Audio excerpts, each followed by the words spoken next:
పరిశుద్ధ బైబిల్ గ్రంథంలో నుండి దినవృత్తాంతాల మొదటి గ్రంథము 5వ అధ్యాయం 20వ వచనం. యుద్ధమందు వారు దేవునికి మొరపెట్టగా ఆయన మీద వారు నమ్మిక ఉంచినందున చూడండి, ఆయన మీద వారు నమ్మిక ఉంచినందున ఆయన వారి మొర ఆలకించెను గనుక వారిని జయించుటకు వారికి సహాయము కలిగెను. ప్రార్థన చేద్దాం. దేవుడు తన వాక్యము మన కొరకు దీవించును గాక. ఆమేన్. చిన్న ప్రార్థన చేద్దాం. ప్రేమ కలిగిన మా తండ్రి, పరిశుద్ధుడా, మహోన్నతుడా, మీకు స్తోత్రాలు. చదవబడిన వాక్య భాగం ద్వారా నాతోనూ మాతో మాట్లాడమని ప్రార్థిస్తున్నాం తండ్రి. మీకు స్తోత్రాలు. మీరు మాట్లాడితే మాకు మేలయ్యా. మీరు మాట్లాడితే మేము బ్రతుకుతాం. మీరు మాట్లాడితే మా జీవితాలు సరిచేయబడతాయి. మీరు మాట్లాడితే ధన్యులుగా మార్చబడతాం. నీ మాటలు ప్రభా తండ్రి జీవపు ఓటలు. ఈ యొక్క ఉదయకాల సమయంలో, ఈ సమయంలో ప్రభా మీరు మాతో మాట్లాడండి. ప్రతి ఒక్కరి హృదయాన్ని మీరు తెరవండి, మనసులను తెరవండి. వాక్యము విని వాక్యములకు లోబడి వాక్యానుసారంగా జీవించుట మా అందరికీ నేర్పించాలి. యేసు నామములో ప్రార్థించి పొందియున్నాము తండ్రి. ఆమేన్. ఈ చదవబడినటువంటి వాక్య భాగములో ప్రియమైన దేవుని బిడ్డలారా, చూడండి, వాక్యాన్ని మనం పరిశీలన చేస్తే మనిషే అర్ధగోత్రపు వారు. చూడండి, వారు దేవుని నమ్మినందున, చూడండి ఇక్కడ జ్ఞాపకం చేస్తాడు ఏమిటంటే, చూడండి దేవుని నమ్మినందున. అంతేకాదు, ఇంతమంది వారు దేవునికి మొరపెట్టగా ఆయన మీద వారు నమ్మిక ఉంచినందున దేవుడు ఏం చేశాడంటే వారి మొరను ఆలకించాడు. ఆమేన్. దేవుడు తన పిల్లల మొరను, తన ప్రజల మొరను ఆలకించే దేవుడు. దేవునికి స్తోత్రం.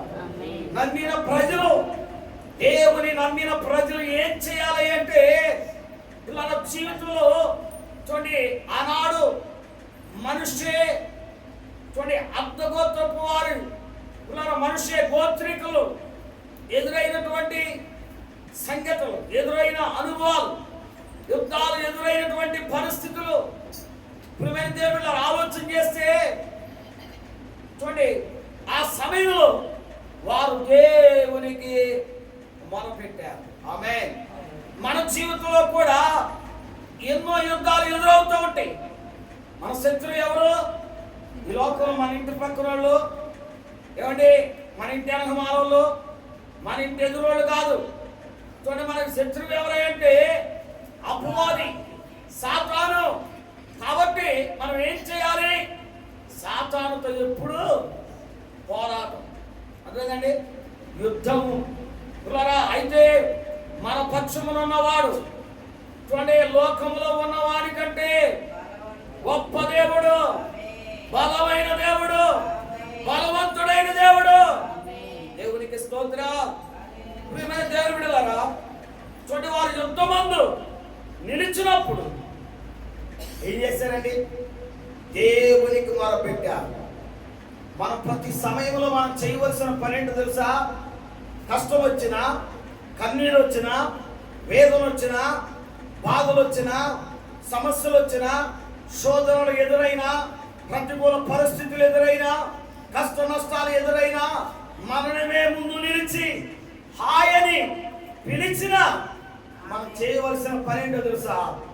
దేవునికి మొరపెట్టాలి. ఆమేన్. దేవుని నమ్మిన ప్రజలు, ఆయన నమ్మిన ప్రజలు, ఆయన యందు భయభక్తులు కలిగిన ప్రజలు, ఆయన యందు ఆధారపడినటువంటి ప్రజలు ఏం చేస్తారంటే దేవునికి మొరపెడతారు. ఆమేన్. దేవునికి ఏం చేస్తారండి? మొరపెడతారు. మనం కూడా ఏం చేయాలంటే మన జీవితంలో నీకు ఎదురైతున్న శోధనలు ఎన్నో ఉన్నాయి. వాటి నుండి తప్పించబడటం నీ వల్ల కాదు, మన వల్ల కాదు. అవును కదా? చూడండి, శోధనను జయించగలిగిన కృపను, శ్రమలను జయించగలిగిన కృపను, కష్టాలను జయించగలిగిన కృపను, బాధలను జయించగలిగిన కృపను, వాటన్నిటిలో నుండి దేవుడు ఏం చేస్తాడంటే మనల్ని విడిపించే దేవుడు, మనం ఆరాధిస్తున్న దేవుడు, మనల్ని విడిపించే దేవుడు. దేవునికి మహిమ కలుగును గాక. కనుక ప్రియమైన దేవుని బిడ్డలారా, వారు ఏం చేశారంటే చూడండి, మనుషులే గోత్రకర్తలు దేవుని సన్నిధిలో పిల్లరా మొరపెట్టడం ప్రారంభించారు. ప్రియమైన దేవుని బిడ్డ, నీ అవసరం ఏదుందో చూడండి, నీ అక్కర ఏదుందో దేవుడు ఎరిగిన వాడు. అయితే మనం ఏం చేయాలి? నీ బాధ్యత ఏంటి? నీ వంతు ఏంటి? నీకు దేవుడు ఒక అవకాశం ఇచ్చాడు, దేవుడు నీకు సమయం ఇచ్చాడు.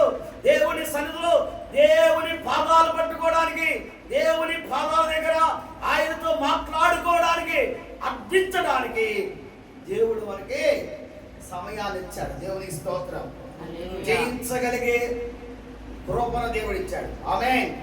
మనం చేయవలసింది ఏంటి అంటే ప్రార్థన చేయాలంటే ఏం చేయాలండి? ప్రార్థన చేయాలి. అలా ఈ లోకంలో మనకు ఎదురైన వాటిని మనమైతే చూడండి, మనుష్య రూపంగా మన ఆలోచన ప్రకారం దేనిని జయించలేము, కానీ మన పక్షంలో ఉన్నవాడు ఆమేన్ హల్లెలూయా జయించే కృపనిచ్చాడు. ఆమేన్. యుద్ధము మనది కాదు, యుద్ధము యెహోవాదే. హల్లెలూయా. యుద్ధము యెహోవాదే. నీ పక్షమున యుద్ధము చేసే దేవుడు ఆయన ఉన్నాడు. మనం ఏం చేయాలి తెలుసా? ఆయన పక్షమున మనం నిలవాలి, దేవుని సన్నిధిలో నిలవాలి, ప్రార్థనలో నిలవాలి, భక్తిలో నిలవాలి, విశ్వాసంలో నిలవాలి. చూడండి, ఆధ్యాత్మిక మనం నిలిస్తే దేవుడు గొప్ప కార్యాలు మన పట్ల చెప్పాలి, చేస్తాడు. చేస్తాడని వారు నన్ను స్తోత్రం చెబుతావా? యుద్ధమందు వారు దేవునికి మొరపెట్టగా ఆయన మీద వారు నమ్మిక ఉంచినందున, ఏముంచినందున చెప్పాలి? ఆయన మీద నమ్మిక ఉంచినందున, ఆయనపై ఆధారపడినందున, ఆయన పాదాలు పట్టుకొనినందున, ఆయన దగ్గరకు వచ్చినందున, ఆయన సన్నిధిలో ఆయనతో మాట్లాడుకొనినందున దేవుడు వారి మొరను ఆలకించిన దేవుడు. దేవునికి స్తోత్రం. మనం వారు ఆలకించే దేవుడు. చూడండి, వారి పక్షములు ఏం చేశాడు తెలుసా? అంటాడు చూడండి, వారిని కనుక వారిని జయించుటకు, అంటే శత్రువును జయించుటకు పిల్లగా దేవుడు వారికి సహాయం చేస్తూ వచ్చాడు. ఆమేన్. మనకి ఈ లోకంలో పిల్లగా సహాయం చేస్తానన్న వారు కూడా చేయకపోవచ్చు కదండి. కొన్ని సందర్భాల్లో మనకు సహాయం చేస్తాను, నీకెందుకు నేను హెల్ప్ చేస్తాను, ఏదో సహాయము నా చేత నేను సహాయం చేస్తాను, కానీ మర్చిపోతారు. కానీ కొన్ని సందర్భాల్లో మనం నిస్సహాయ స్థితిలోకి వెళ్ళిపోతాం. నాకు ఎవరో సహాయం చేసేవారు లేరే, నన్ను ఆదుకునేవారు లేరే, అదేదండి నన్ను బలపరిచేవారు లేరే, ఈ పరిస్థితిలో ధైర్యం పరిచేవారు లేరే, నెమ్మది పరిచేవారు లేరే అని అనుకుంటూ ఉంటాం. అయితే అలాంటి సమయంలో నిస్సహాయ స్థితిలో మనము నా వల్ల కాదు, నేను చేయలేనయ్యా, దేవుని పిల్లలు యోధా వారు, యెరూషలేము ప్రజలు, నీవే మాకు దిక్కని ఏం చేశారండి? దేవుని పాదాలు పట్టుకున్నారు. ఆమేన్. దేవుడు వారికి దిక్కుగా ఉన్నాడు. వారి దిక్కు దశలను మార్చిన దేవుడు. దేవునికి స్తోత్రం చెల్లిద్దాం.